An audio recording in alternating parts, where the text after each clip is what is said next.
Hi, welcome back to the channel. If you're new here, my name is Jay, and today we're going to be diving into rituals for renewal. Why I think it's so important to create a personal growth ceremony.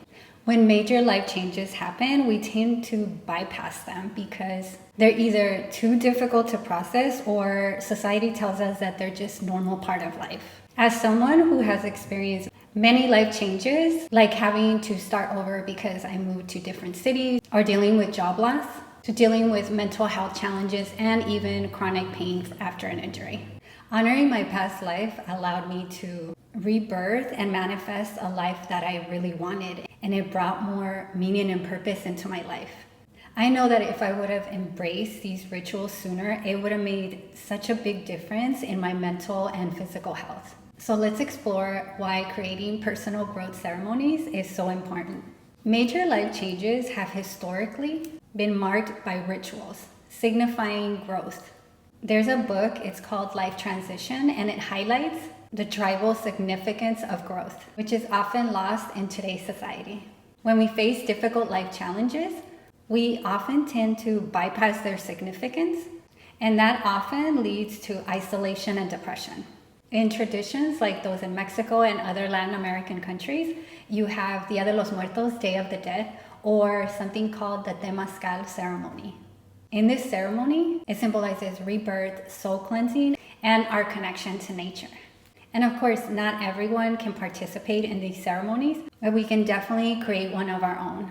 Imagine the healing and the significance and honor in crafting our own personal ceremony that allows us to cleanse and be able to connect with nature and even our ancestors. Number one, the importance of rituals. These things actually signify closure and new beginnings. When we take time to honor what those old identities brought us, it helps us to be better able to detach from them. And this enabled us to be able to evolve into this more grown-up version of ourselves, which is ultimately what we really want. There's also psychological and emotional benefits of this.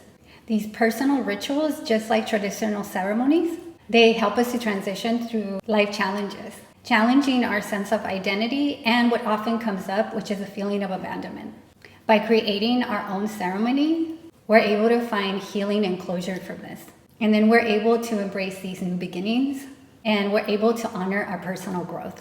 Number two, simple ritual ideas. I want to give you a few examples. So number one is writing a letter. We either write a letter to our past selves or our future selves. When we write this letter to our past self, you want to honor that identity by recognizing what it brought you, which is often protection and healing. And when I was thinking about this, it reminded me when I was 15. When I was growing up, I remember dressing in men's clothing all the time.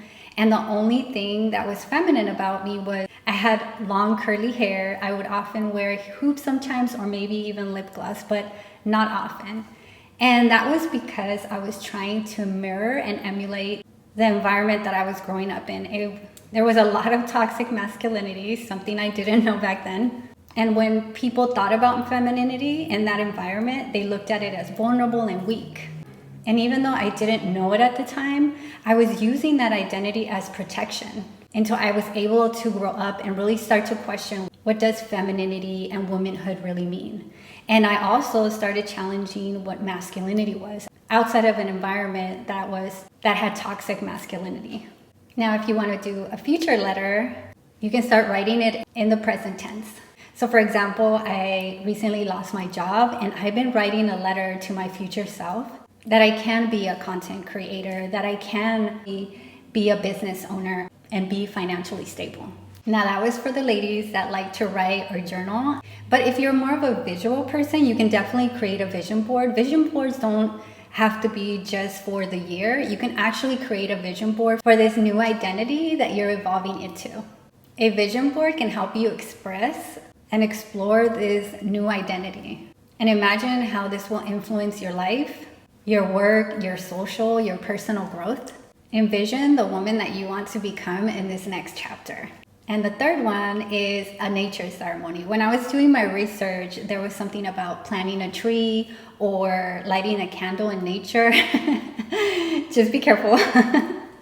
What I would often do when I was dealing with difficult times or going through a difficult life transition, I would go to the park and walk around barefoot, and you can look up the scientific benefits of that. I would also sit and put my back against a tree, and I would just imagine all of the negative energy kind of being sucked up by the tree. I also had a mentor have me imagine a seed, how it's planted in the ground, and all that it takes to grow. It needs to go into the earth. It needs the sun, it needs water, and it needs to be cared for. And that's, I believe, like all of the things that we need when we're going through a difficult life transition. As a form of cleansing, I had a past therapist that whenever she had a tough session, she'd go outside, pour water in her hands, and kind of wash her hands and let it release into the grass. And that was her way of releasing whatever was brought in that session so that she wouldn't take it to her next session or even take it home with her. Number 3, personalizing your ceremony. You want to be able to take these ideas and kind of make them your own.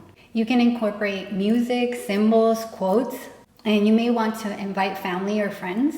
And that's an added support for the ceremony. And drawing from this inspiration of Dia de los Muertos, Day of the Dead, you might want to join community events or create your own at home. Something that I do every year. Yes, I have an altar and I have pictures of my family, of people that passed away in my life. And what I do is I play Mexican music, like old school Mexican music that my grandmother or other family members liked. I play that music in the background, and what I'll do is I'll write a letter to each of them, telling them a memory that I have about them or any lesson or wisdom that came from them. And I just sit there in love and gratitude. When we're mourning something, although it's difficult, there is something very beautiful that came from it, even if it's no longer here. It in some way contributed to our evolution and our inner growth. Rituals can be such powerful tools for transformation and growth. If you want to learn more or you're going through a life change, I would suggest finding your path that actually goes a little more into that. I hope that you found this helpful, and please share what ritual you're going to be incorporating or if you have your own. If you found these helpful, make sure to like and subscribe for more videos like this. Thank you so much for watching.